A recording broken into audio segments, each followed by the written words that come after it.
Hello, this is Matt on the Moon Lambeau channel. Could Ripple's huge XRP holdings prevent global adoption of XRP? It's going to be a fun little thought exercise in this latest Moon Lambeau hot jam. There's an XRP community member who goes by the name Irish Red Crypto on Twitter, and had some thoughtful questions posed towards me and some others within the community. And I want to share with you some thoughts on this, exactly on this topic. So it should be interesting. Now, this is something I haven't talked about on the channel in a very long time, and I always think it's a fun little thought exercise, and it's good to get the conversation going. So also, if any of you have any thoughts on this that you'd like to share, feel free to comment below.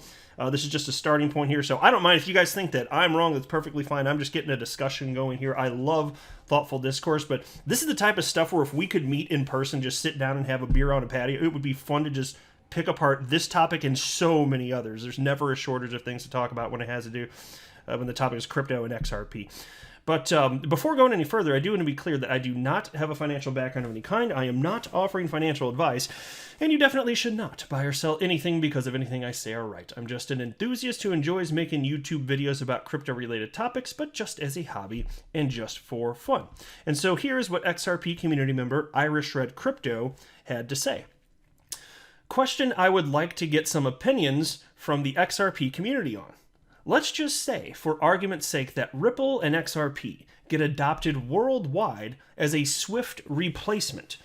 Would the governments and central banks of the world just accept Ripple holding such a large amount of XRP and becoming one of the most powerful private companies on the planet in terms of financial power?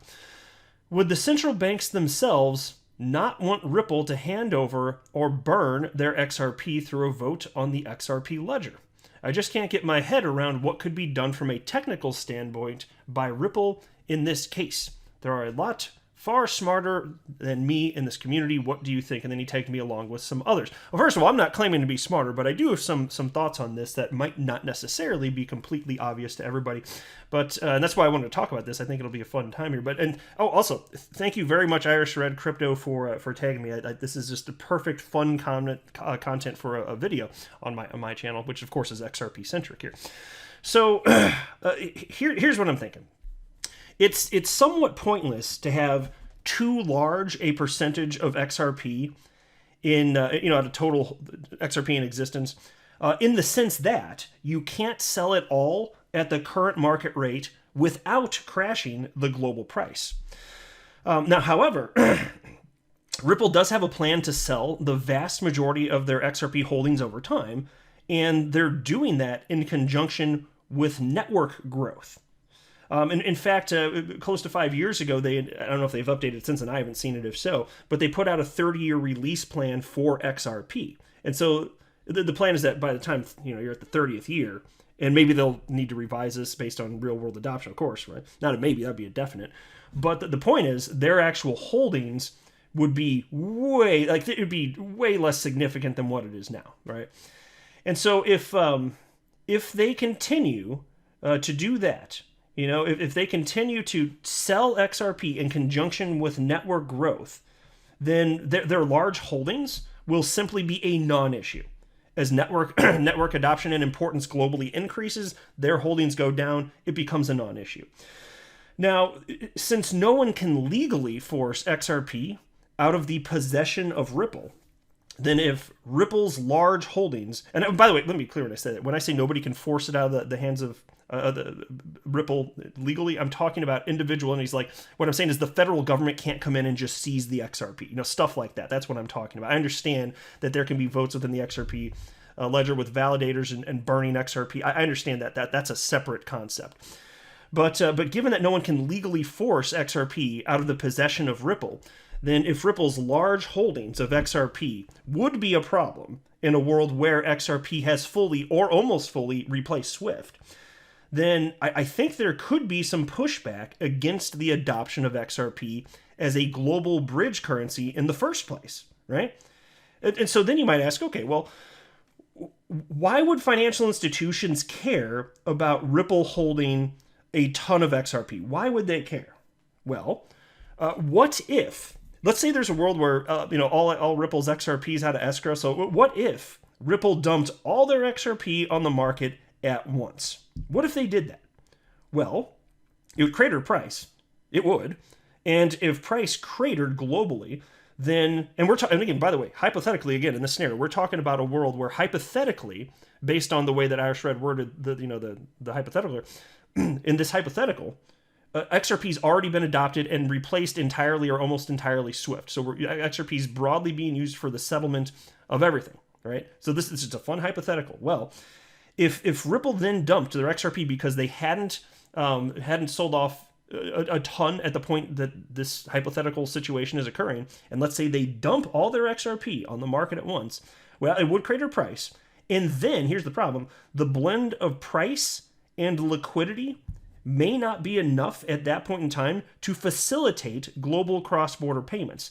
That's dangerous for global commerce. That genuinely is actually dangerous, if in particular, if there's not a backup plan. If SWIFT no longer exists, say that correspondent system, banking system goes away, that's a serious problem. Because imagine, because you got to understand, when you're talking about how much money can flow utilizing XRP as a bridge currency for settlement, it's based on two important factors. Liquidity, so we're talking about how much is being bought and sold on the market at any given time, and also the second factor, which is price. Now, we care about price more. We typically tend to think of it that way, but in terms of XRP being positioned as a bridge currency, what's more important, price or liquidity? The answer is liquidity, because it doesn't matter if XRP is worth $1,000. If nobody's buying and selling it, you can't exit your position, even if that were the current market rate, if there's not enough people to willing to purchase at that price. And so you imagine, even if there's a ton of people buying and selling, if the price is cratered, what if it went down to something crazy, back down to what it was in the beginning, like half a penny? Not that this would happen. This is just a fun hypothetical. Well, what if it did that? So then it's half a penny. So maybe it was at, I don't know, it would be at, say it's 50 or 100. I don't know what the number would be. Just a big number, $50, $100, $200 per XRP in this magical world where XRP is being used for all or almost all of this settlement between every nation, every individual the world over. If that were happening, imagine if it goes from that price to like something incredibly low. It's not half a penny, a penny.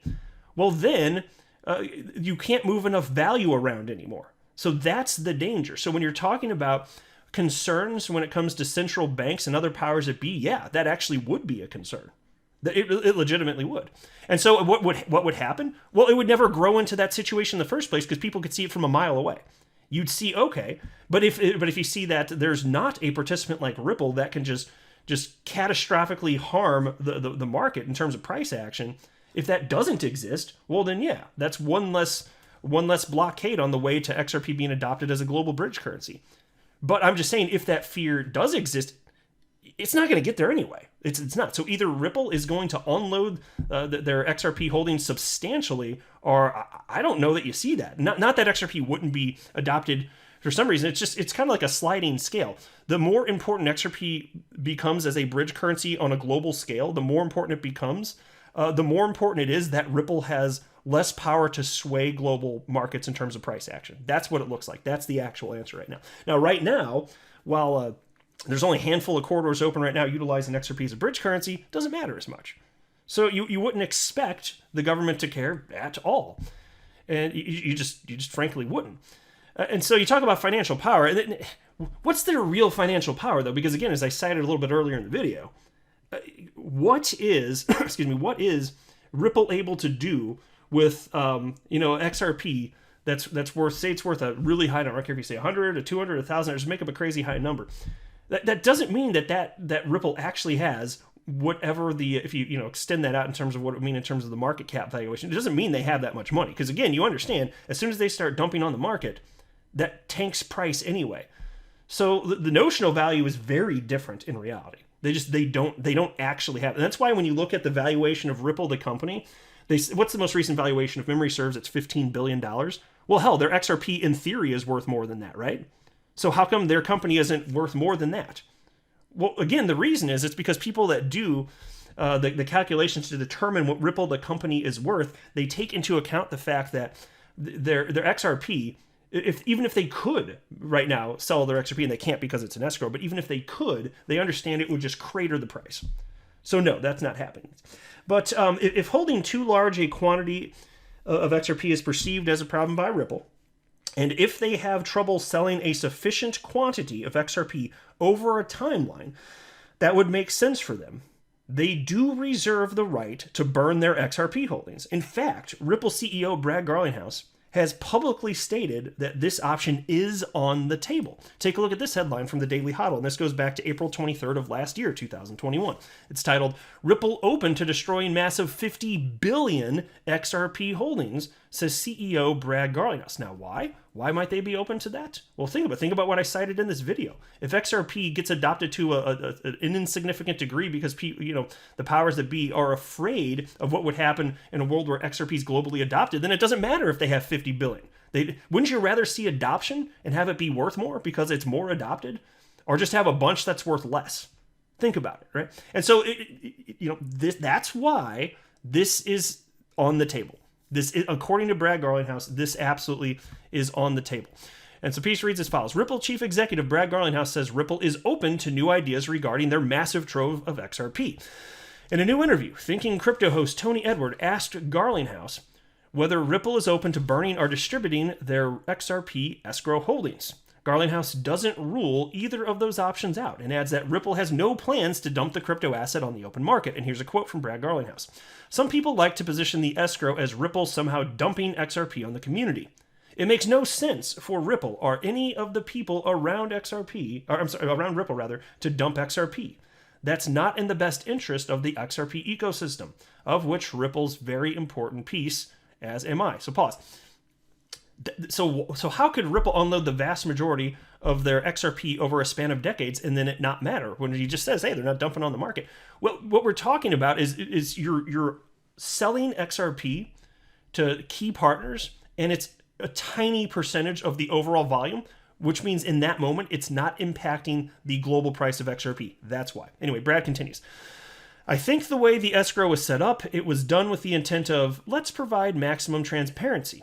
Let's make sure that people totally understand what's happening here, and I've used it as a call to action for others in the crypto industry to be equally transparent. And in some ways, I think that transparency has come back to bite us a little bit, ironically and frustratingly.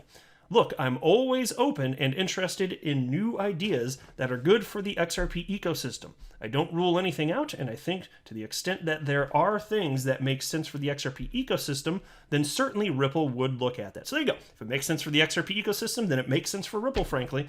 And that's why all of this ultimately is going to be a big nothing. So I think I covered everything I wanted to cover. Yeah. So, yeah, I think that's pretty much it. I was just kind of glossing over, what Irish Red Crypto here wrote, but I think that's everything I had to say. So let me know what you think. Am I hitting the nail on the head? Am I missing something? You guys got anything to add? Let's keep the conversation going, but I'm going to wrap up here. I'm not a financial advisor. You should not buy or sell anything because of anything that I say or write. That would be a very, very, very bad idea. Until next time, to the moon, Lambo.